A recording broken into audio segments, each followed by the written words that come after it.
All right, this is a very relevant talk.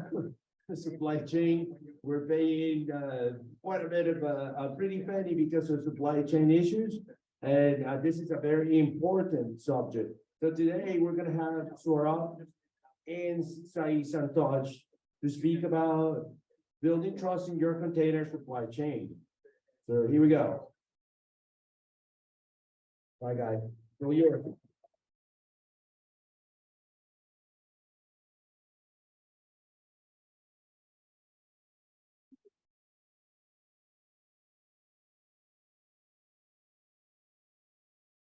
Hello, everyone. Hello. Yeah. So my name is Sai, and along with Swarup, my friend here, so we'll be talking on a subject called as building trust in your container supply chain. So, so I think most of you here must have heard about supply chain attacks, right? And for most of us, might be on top of mind as well, because especially with the recent hacks that have been happening around supply chain attacks, so this is pretty much everywhere in the news. But supply chain is different for every different context, right? So today we are going to specifically talk around container ecosystem and how supply chain elements affect the container ecosystem and can be compromised. So we'll start by looking and talking about some of the challenges that container supply chain faces, right? And this is very important because when you put together a container together, right? So there are a lot of elements that go together with the third-party dependencies, libraries, etc., right? And then we'll try to see how we can establish a certain level of trust using some of the tools and formats that we have like SBOM and establish trust, because it is important, right? So when you're running a container in an ecosystem, it's very important that you're aware of what you're running. And with that, we'll talk about something called a software bill of materials, which has got a lot of traction recently. And from that point on, we will talk about container signing and verifying. So this is a very important part of the talk today, because this will help you understand how to establish trust on an authenticity point of view. So let's get started, and we'll initially look at the container ecosystem, wherein ideally a container lifecycle would involve building a container image and then deploying it somewhere, maybe a container orchestration tool, right? So with that, typically it would involve a DevOps lifecycle, wherein you start building and pushing code into your repository. Let's say a user or a developer pushes code to a repository. It might be Jenkins, GitLab, any CI platform. And as soon as you push it, it will start building the image for you with all the artifacts or the dependencies, libraries. And next point would be the container image that is built out, right? And from that point on, it will be pushed to a registry, which can be Azure, any private registry or public registry. And from that point onwards, it will be deployed as a basic unit for any container orchestration tool like Kubernetes or Docker Swarm or any other commercial platforms as well, right? So from the start of building a container image to deploying, there are multiple supply chain elements, right? So there are multiple entry points for third-party code that can enter. And with that, we'll take a closer look at how an image is built and some of the issues that we can see there. So a typical container is built on top of a base image, right? And as you can see on the screen, there are a bunch of instructions laid out. So each of these instructions are nothing but a layer. So if you decompose a Docker, right, they are nothing but layers. So each of these instructions are going to form layers. So the first statement, for instance, from Ubuntu latest is a base image that will be pulled out from a public repository. And it would come with its own binaries and all baggage, depending on what kind of base image you're going to use, right? From that point on, you can run apt update, make dir, then you copy your source from your current directory application, and then install any other third-party requirements like dependencies, libraries to build your custom app, right? So as you see, these are all intermediate layers, and each of these layers comes the supply chain element. Now, for example, the base image, right? So we'll take an example and a quick demo of how a base image, a vulnerable base image, which you're going to use to build your application, can be compromised because the vulnerability was lying in the base image. So as an example, right? So we are going to take a look at something called as image magic. So image magic is a very popular image processing library. So image processing can be resizing an image or changing it to different formats. So back in like 2016, probably this was like this was shipped with most of the distribution like Debian, right? So today what we're going to use is we are going to take the base image and on top of that we have built our image application. The app is nothing doing nothing fancy. It's just going to take an image, a PNG file, and it's going to resize it, right? This is the simple use case for that particular library that is part of the base image, which we have used to build our application. And now that we have used the vulnerable version of the base image, right? So it's called as image tracking. So that's how it was popular. And so now that we deploy this, the app is out there, and any bad actor who gets hold of this and can test it or anything, exploit it. So there's a particular, instead of uploading a PNG image, what he could do is craft a malicious payload, which would look something like this rather than image, right? So the vulnerability was that there was OS command injection when you kind of provide a URL and then, instead of do some nasty things behind the scenes. So what we'll be doing here is we'll run a reverse shell, which when processed by the vulnerable library, which was part of the base image, right, will connect back to the attacker, giving access to the container which is running there. Okay, so enough of talk and let's jump on to the demo. So the container image that we have built is this one, image tragic. Okay, and we are already built that with the vulnerable base image, which includes the vulnerable image magic library. So I'm just going to run this. Okay, the container is up and running. So this is what the app should look like. So this is just an example which is going to take image, okay, and resize it. I'm just going to select this rc1.png. So this is nothing but the piece of code that we just showed here, right? Very good. Yeah, if you look here, right, this is what it is doing. So instead of being a natural PNG file, behind this it's going to connect. As soon as this has been processed, it's going to make a reverse connection to the attacker. So for today's demo, I'll be the good actor as well as the bad actor. So I'm going to just run a listener. Okay. So listener is where as soon as the image is processed, it will connect back to me. So let's run a listener. We can possibly read that. Oh, okay, sorry. And make it way loud.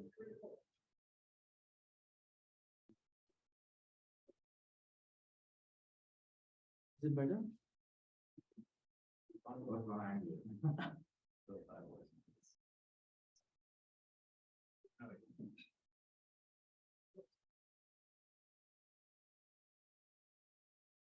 You can keep on tapping the map. Okay. Thank you. Thanks. Is it better? Yeah. Okay. So now we are just listening to that particular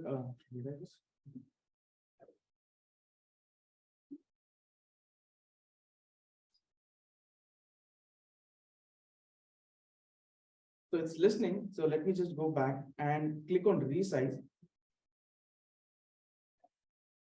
And it did connect back to the listener that I was talking. Now, if you see here, right? So all these files are from the container image that was running there. Okay, and like, yeah, this is, so we get root access if the container was running as a root.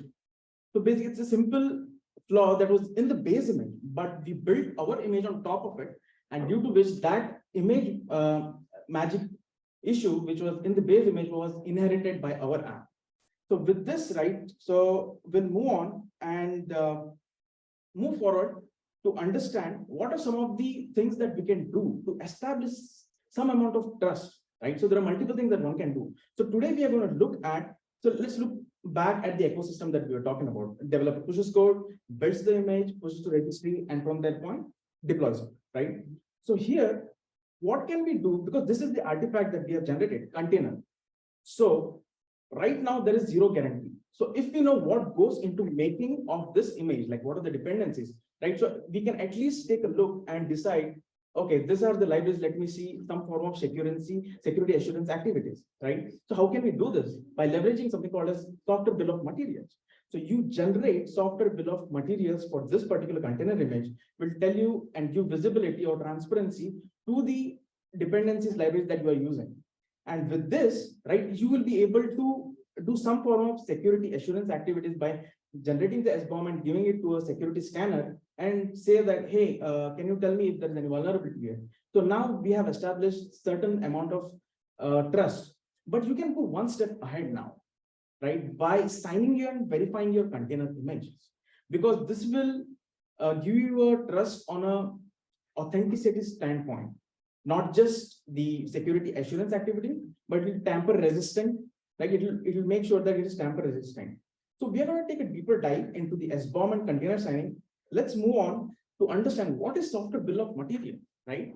So software bill of material has been out there for a while, but it has been getting traction because the recent government executive, which is an enforcement to provide SBOM for any software artifacts, because if anybody wants to work with the government, right, and it's a good thing in today's world where supply chain attacks are a common thing, right, and going forward, probably this will become the norm for all other organizations as well.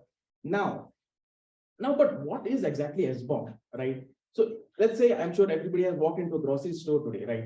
And what is the one common thing that when you pick a product, right, what's the one common thing you see there? Any guesses? Yeah. Apart from that, anything else? Right, that's right. Ingredients. So this is the nutrition label that you'll find across all the products out there, right? What it's going to say is that what the calories, cholesterol, fat, these are the facts of the ingredients that are going into your product, right? SBOM is exactly something similar, but in the software world, right? So SBOM is a nested inventory of list of ingredients that make up your software component. And like the nutrition label, SBOM is a format. It's a standard way to communicate across different organizations with respect to your products or software components that you're building.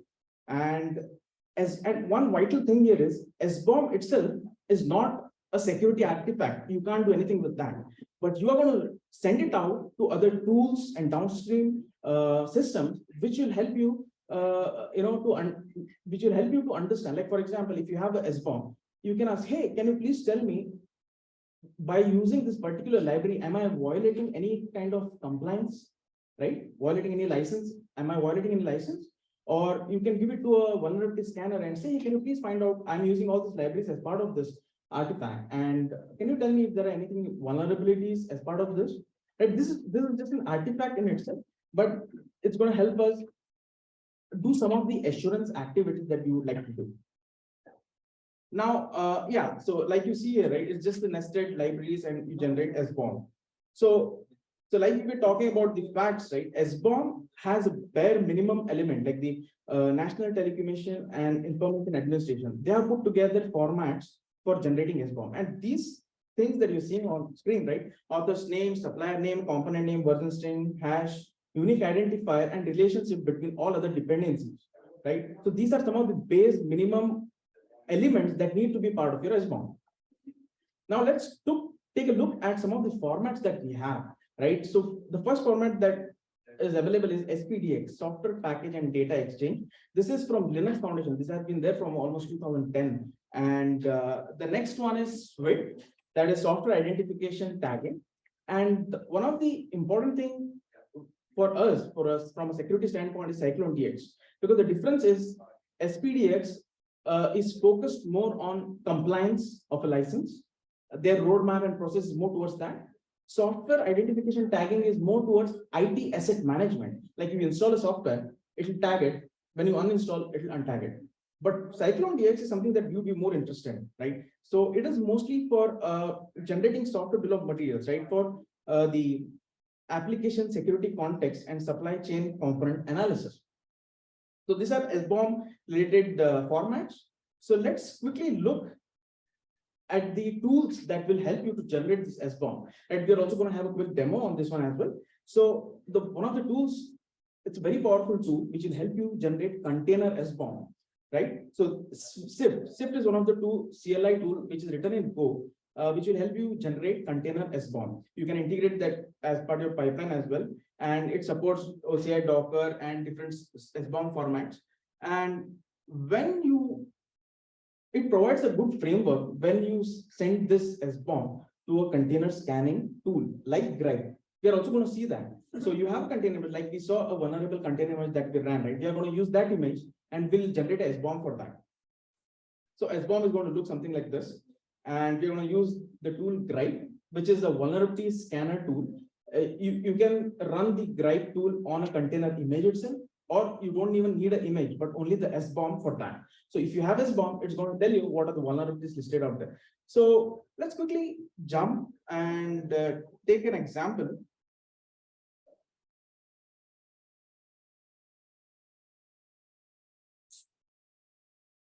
Yeah. So if you see, right, so this is, we have already installed the SIFT tool. So this is the image magic or tragic. Okay. Thanks. So this is the image magic container that we have used, and we are going to generate the SBOM for this. Okay, and we'll save it in a JSON format, like we'll just go save it.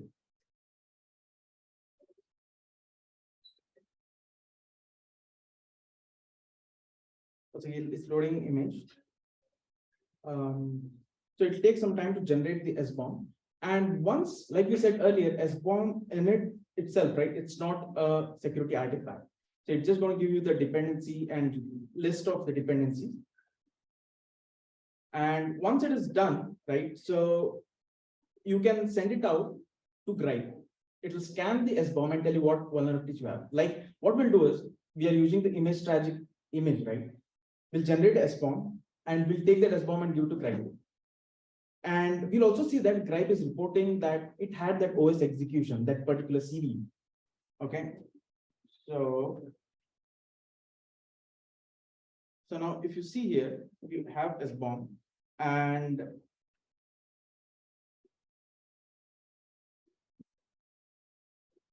so if you see, this is how the SBOM is going to look like, all the metadata, name, version, license, author, what kind of license it is. So this is just the inventory and facts like the nutrition label. And now let's go ahead and give this to a tool that we're talking about, Gripe. Gripe is a vulnerability scanner. You can run it on container images or the SBOM that was generated as well.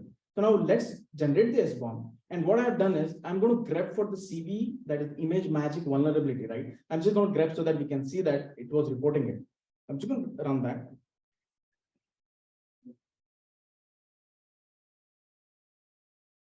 Okay, so now if you see that it took the SBOM and it did run the scan and it has reported because we did grep it. So you see that it is reporting that this is a vulnerability. So if you use this as part of your pipeline, right? So with generating SBOM and using a scanner, you can, to certain level, right? You can establish a trust. And with this, right, we come to end of a certain section. We'll look at container images and hand over to Swarup, who will be talking about container signing and verification, which will be a next step as part of building trust. Sure.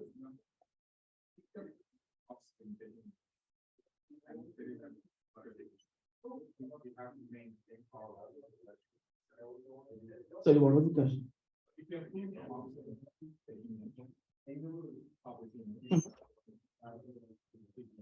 Yeah. But it has some dependencies which are outdated, for example. Could we make sense to keep our own hash?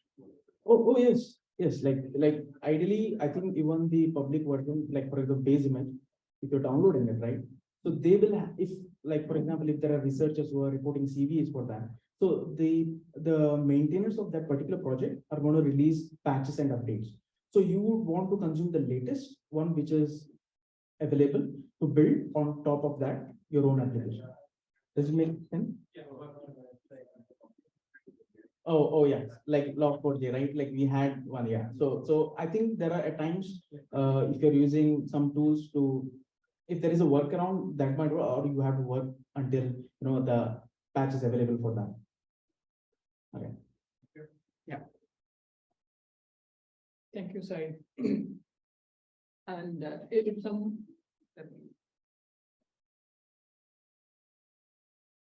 Yeah, if someone here is, known about Google Salsa framework, which is for supply chain stuff. Sai has covered the layer 1, which is, generating SBOM and at the same time verifying the SBOM. But layer 2 is also very important, how to make sure your images are tamper resistant, basically. So one quick example I can give, so there is a tool called Docker Scan. So what Docker Scan can do is like, you can pull an image from public repos and you can trojanize the image. So what will happen when you do trojanize and when you push the image to public repos, so people will pull them and use it. So if you see the workflow here, I pull the image from public repo and I have trojanized the image and I pushed it to the public repo. People use that. What I did, I just put a reverse shell there and I got the reverse shell back and I can do whatever I want. So what can be done to stop all these things? So let's talk about a bit threat modeling perspective of these containers. So what can be done? One thing first comes into my mind is like pull the images from the official repos. So what are official repos? We can talk later. And the second part is like maintaining SBOMs. So why we need to maintain SBOMs is like when you know what is there in your container, then only you can protect it. If you don't know what is there, then you cannot protect it. And the main thing is like the second layer of Salsa talks about how to sign your images, how to make sure your images are tamper proof. So let's take an example in a real world example. What will happen when I am trying to buy a property, when I'm trying to buy an asset? What will you do? Buyer and seller comes and buyer and seller write everything on the paper and they will sign on it. So what it will make sure is like nothing can be changed once the buyer and seller sign on it. Nobody can change it. Either buyer cannot change it or seller cannot change it. And when it comes to technology perspective, what will happen when you are sharing documents? What will you do? You will sign on them using DocuSign or something else. Carry the same analogy to the images and sign the images with the softwares available and make them tamper proof. That's it. There is no rocket science behind it. The analogy is simple. Carry the real world techniques to images to make sure they are tamper proof. And signing images, what will help, and what help you can get when you're signing images is like, it is nothing but adding a digital signature to your image. At the same time, it will verify the source of the image and identity of the image. And using an unverified public image, as you mentioned, what will happen when I pull a image from public source, using an unverified public image, nothing but inviting risk into your application environment. And the problem is like, as I told you, Trojanization is very easy with the tools available. So attacker can easily put malware into that and he can publish it and people can start using it.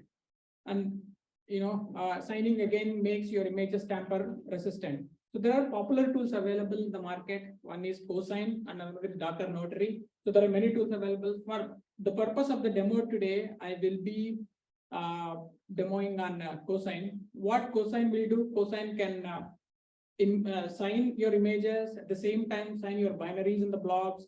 Cosign will sign your SBOMs and attach those SBOMs to the images. And Cosign can use KMS tools like AWS, GCP, Azure, HashiCorp, Vault. And there is a mechanism in Cosign which is keyless signature and which is in an experimental phase. I can explain you more once we are going through each and every step, and include Cosign in your SDLC is the final step.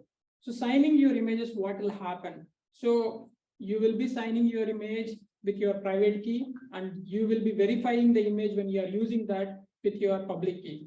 So let me simply take you to the demo. So if you see, this is my Docker hub. So I have just one image here, which is test image Swarup, which is the latest I pushed 6 hours ago. And what will happen if I make it public? And what will happen? Somebody can download it, somebody can tamper it, and somebody can add malicious stuff, and they'll push it, and it will be added with the latest tag. So to avoid all those things, what I want to do is I want to sign my image. So let's sign it.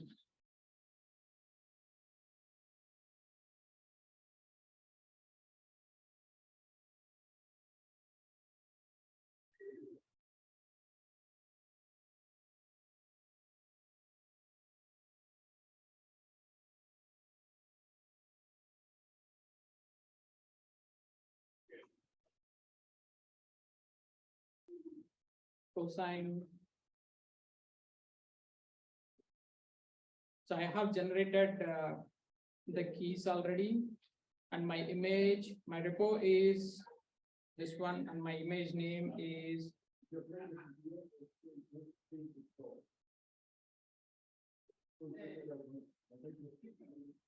so it is asking the password for my private key.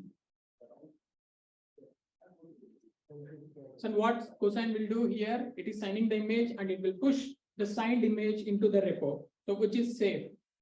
So once it pushes, let's see what will happen.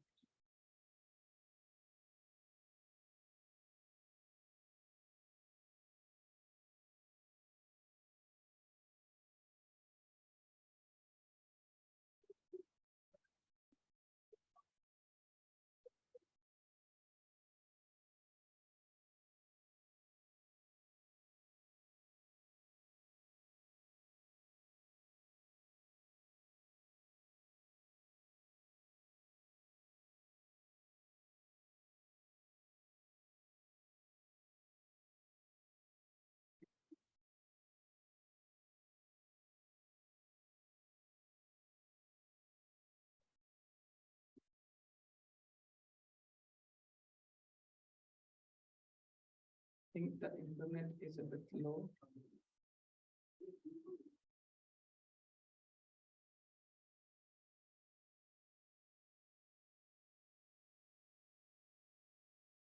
Okay, I know this is gonna happen. Let me open my recording.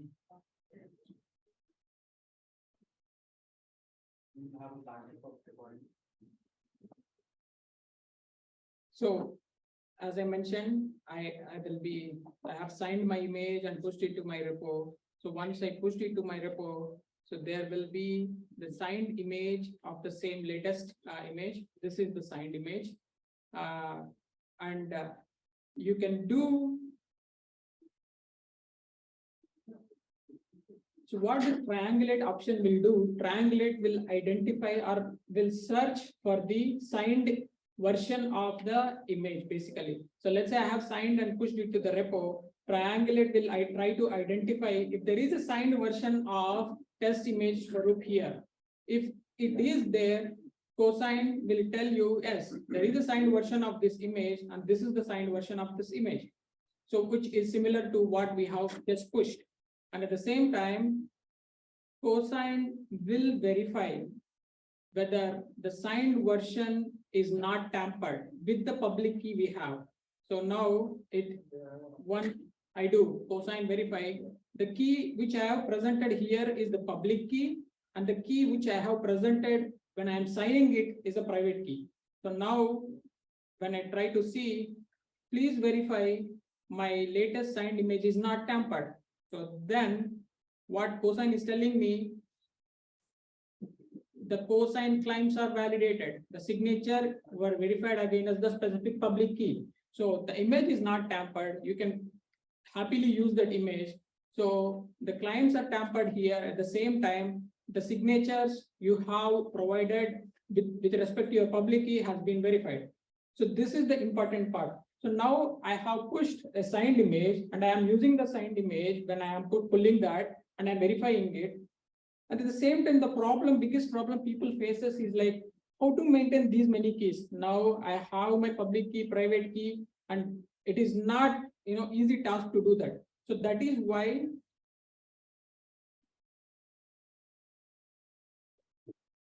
as I mentioned, sign with KMS tools. So what AWS key management tools or what GCP or Azure and HashiCorp Vault will help you is like they will store the keys and you have to just make sure provide the path of the keys when you are signing the images, or else you have to maintain the keys in your local repos or somewhere in the images and all those things, which is again a vulnerable prone approach. And what is next thing? As I mentioned, cosign can sign the binaries and blobs also. So when you have built the batch file of your code and when you're going to deploy it, cosign can generate signatures for the batch files also. And as I mentioned, SBOM is nothing but what you have in your image. So when you know what you have in your image, then only you can protect it. So, and you have generated SBOM and you are verifying the SBOM with the whatever you have generated. How to make sure that is not tampered by someone else? How to make sure the image, something has been added to the image so that my SBOM will be changed completely. So to avoid those things, you can sign SBOM with your cosign. So again, I will take help of the recording.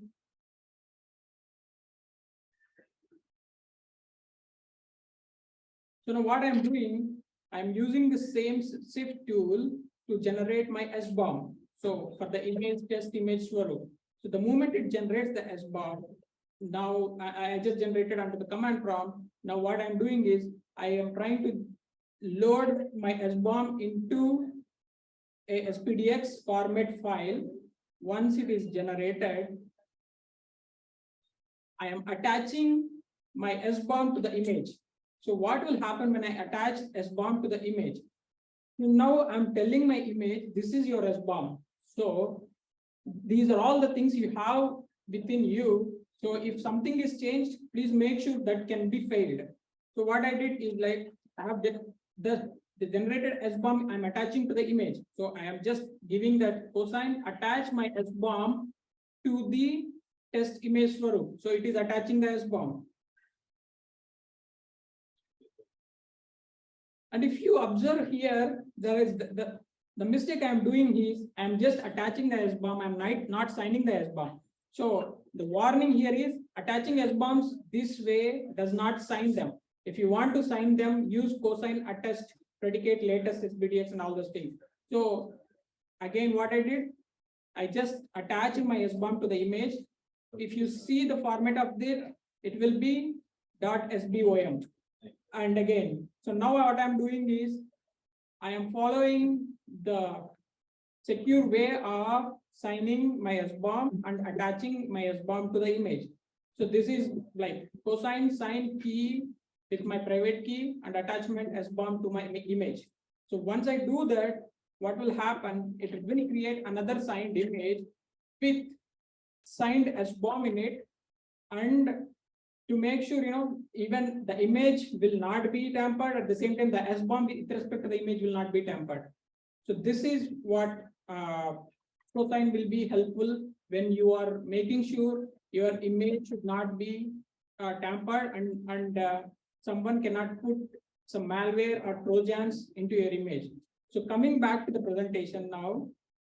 Now we talked about signing container images, verifying container images, signing SBOMs and verifying them. At the same time, KMS tools. So what is keyless signatures? When with cosign, they are still in the experimental phase. So there are two tools called transparency logs and full CO with respect to cosign. Yeah. What they will do now, currently you are generating your own key, and which is nothing but your own root CA. And if you want to avoid that, full CO can provide the root CA for your cosign. So no, you don't need to generate anything. And at the same time, your transparency log will maintain short-term tokens to verify the sign. I mean, like to verify the authenticity of or integrity of the image. So you don't need to do anything.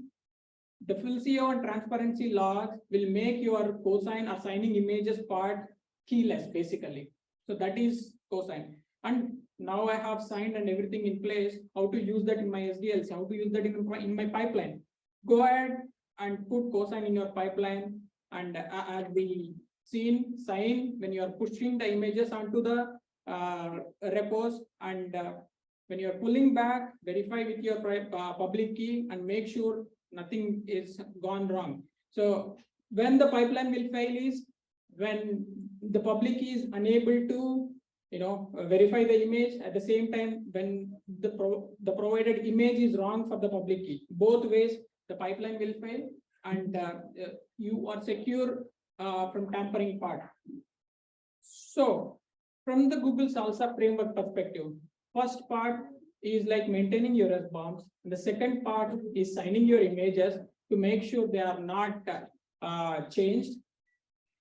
What can be done? So what are the other recommendations? We talked so much about SBOMs, we talked so much about cosine. What next? First thing we have to do in your application environment is only pull the container images from trusted sources. What are the trusted sources? Basically, Docker Hub maintains official repo of images. And at the same time, the second trusted source from an organization perspective is your own private repos, basically. So where you can only push your images onto it, nobody can have any authenticity to do that. And at the same time, use specific tags. The problem is people don't use tags because maintaining them is very cumbersome activity. But use specific tags so that you are pulling the image which you pushed, basically. That is one other thing. But at the same time, don't completely depend upon tags. There are many ways where you can make sure the tags can be tampered in a typostatic way, basically. And generating SBOM and monitoring the vulnerabilities associated with it is very important. And at the same time, enable container scanning in your CI/CD pipeline. So there are many tools Prisma can provide the tools which can find vulnerabilities within the CI/CD pipeline. At the same time, updating your base images and containers is as important as whatever you are doing, either SBOMs or signing the images and all those things. And sign and verify images in the next step. Sign and verify your SBOMs and least privileged user. And when Sai is showing the reversal he got, the user there is root, basically. And people always talks about container by default runs as a root and all those things. But the problem is you can maintain your role-based access control stuff, and you can properly put the roles associated into the containers to make sure they are least privileged. What will happen? There are few vulnerabilities associated. So those vulnerabilities basically need the container to be running as a privileged user to exploit. So when you're running them in a least privileged user mode, those vulnerabilities cannot be exploited, basically. So make sure your containers are running in a least privileged user. At the same time, prefer minimal or distroless base images, only install dependencies you need. So I think majority of the people here know distroless. Distroless is nothing but an image with your code and the runtime dependencies. So now why distroless makes your journey smooth and at the same time your container secure is so let's take a real world example. So when I go to a fight or a battle, what I need is weapons, basically. So distroless will cut off the weapons from an attacker or an hacker perspective, what he needs within the container. So now, when I get a basic access into a container, what I need some tools to pull exploits or to pull reversals into my image. So either obligate or curl or something else to be there, should be there to pull all those stuff. So when you are maintaining your images or containers as a distroless, nothing will be there, which will help the attacker, and it will definitely reduce the blast radius within the minimalist container he got access to. So following all these is, the basic recommendations when your application, within your application lifecycle of containerization, basically. And at the same time, at first, basically, when you're starting your, when you're starting implementing security into your containerized life cycles. It will be difficult, but at the same time, as you are doing it progressively, as you are doing it in an integrated fashion, the number of vulnerabilities should be reduced. At the same time, it will be very easy to maintain either the S bombs or signing the emails and all those things. It will be very easy to maintain. So mentioning that, please try to follow the recommendations mentioned here, and please let us know if you have any questions.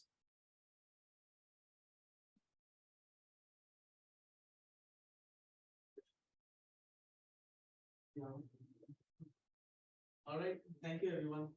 Thank you.